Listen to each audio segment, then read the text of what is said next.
Why do you make any investment? You invest so that your investment grows. And that's what emerging markets are offering you. Ed Kerschner, Chief Portfolio Strategist, Columbia Threadneedle Investments. It's a good question. Why should investors look for opportunities in emerging markets? It's one I get asked a lot. And I think there's a few reasons. One is, I'm going to suggest they're just too big to ignore. Emerging markets are about 40% of the global economy.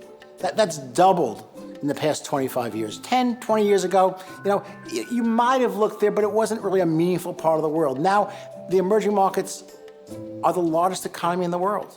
It's bigger than the US, they're bigger than Japan, they're bigger than all of Europe. The emerging markets offer this combination of they're big, they're meaningful, and you have to be aware of them, but they also have good growth going forward. What's driving growth in emerging markets is what drives growth in every economy. Population growth plus productivity growth. Now, those are complicated terms. So let's think about it simply. You own a bakery. How could you bake more bread? I'm going to suggest there's only two ways you can bake more bread. More bakers or better ovens. More bakers means more workers. That's called labor force growth.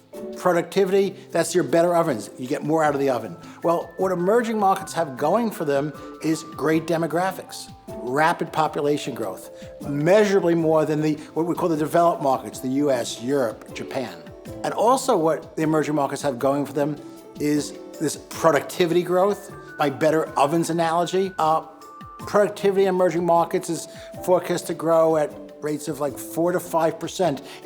In the developed economies like the United States, Europe, Japan, the number's more like 1 or 2. It's not that we're doing anything wrong in the developed markets like the United States, Europe, Japan. It's that we already are so productive. In an advanced economy like the United States, like Europe, like Japan, boosting productivity, more output per worker, more bread out of the oven requires big investment. I mean, going to new operating systems and 3D glasses and artificial intelligence. Boosting productivity in the emerging markets might be as simple as putting in a light bulb so workers can work as it gets dark. You're talking about growth of 5, 6, 7% in the economies of the emerging markets. While the more advanced economies like the US, Europe, Japan, real growth tends to be 2, 3%, sometimes stuck at around 1 or 2%.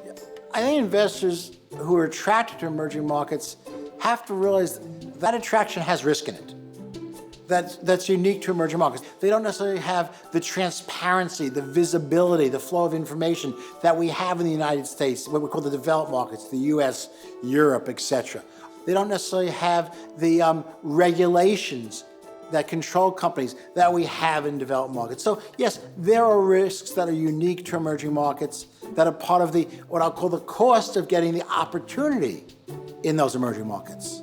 So if you're not investing in emerging markets, then it might not be right for you, but at least be aware you're making a decision to avoid what is the biggest economy in the world.